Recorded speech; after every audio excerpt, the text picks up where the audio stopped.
So we came to one little conclusion in the first part, which is that housing is not just a matter of being safe from the elements, not getting wet or not getting drowned. That's not the only reason why you need housing. Housing actually gives people the confidence and the courage to live life, and then you start getting the feeling that, listen, I own something in this life, and therefore I'm not just a poor guy, I can build on it. And so that's the beginning of actually creating wealth. So that's what housing does. So now let's get to talking about who can afford it and what is affordable housing.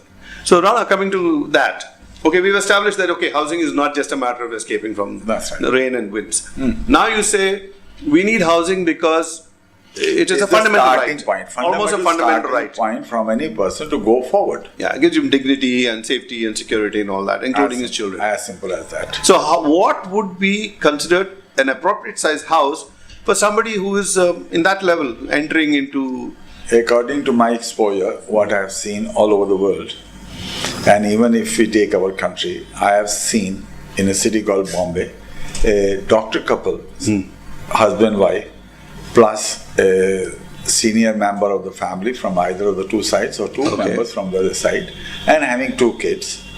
They are living in a house which is exactly 320 square feet, including the common areas. What are they? Shaped like ball bearings or what? I mean, what the hell? How can so many people live in such a small house? I can explain to you how this house is designed. On this.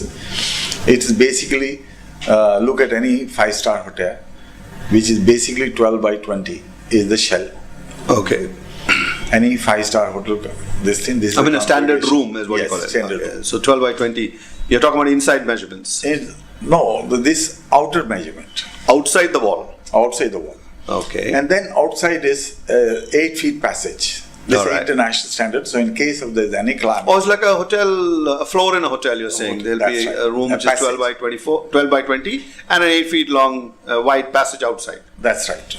Okay. And the passage is, I guess, required for bringing stuff in and to escape. No, for the people come in to go out. Okay. It will have a central passage, and both sides will be these flats. So it's safe, it's secure.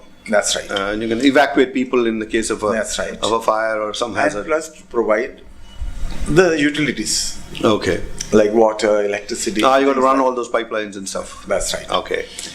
Now, unless you make it economical, it cannot be affordable. Yes.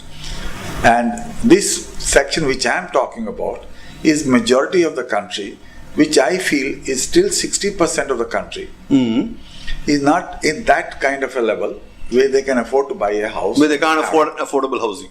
Yes. Let's put it that way. That's affordable housing, the entry level is getting lower and lower. You have to make really, really cheap. No, there's no question of, there's nothing called cheap. Okay. Affordable housing, the most economical, that too where you involve so many institutions to take their help, how to make it. Is this something that can be tackled by the existing infrastructure in the country? I mean, say existing builders, existing government policy. Is that good enough? No, I'm sorry. Radically. We won't be in the position to tackle that way. The reason is today each and everybody is governed by profits, making profits. Okay. And you can't blame anybody because everybody wants to live accordingly. This has to be taken as a social responsibility, and it can be taken only by the government or the people who can make the difference. It cannot be thought about by a person like you or me. Private builders just can't. They can absolutely out. Oh, so that's a completely new thinking. That means you're talking about private builders getting into a little higher sector and leave the affordable housing only to the government. No, it is not that what I am talking about. There is 40% level as it is, which can be serviced by the so-called builders. 40% of the entire requirements.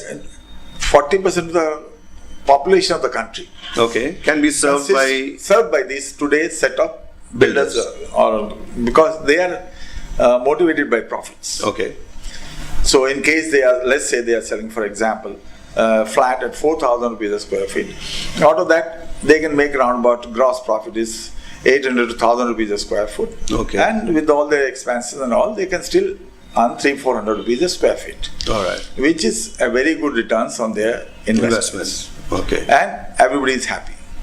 But what we are discussing about is because You're talking about housing which will not cost more than 1,200 per square feet as opposed to 4,000. No, that is only for construction I'm talking about. Okay. So you're talking about the cost of land. Oh, because you got land in it. Land, cost of construction plus their profitability.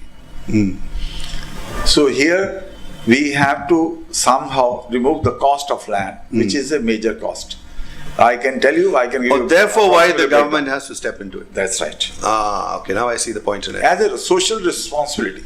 Okay. So it's now become like CSR, they call it, corporate social responsibility, but now call it government social responsibility. No, it's let's say why call it government social responsibility? It is the responsibility of each and every right-thinking person. Okay, until unless you give that security to individual level, they will not go forward. That's true. And this is the starting point of any family, of any unit, that they must own the place. Okay, so now you say government must locate the land. It could be Porambok or whatever you call it. No, governments have a lot of lands. Okay, so they could earmark it for affordable housing. Affordable housing for people who have never had a house. Okay. In their life, first time they are having.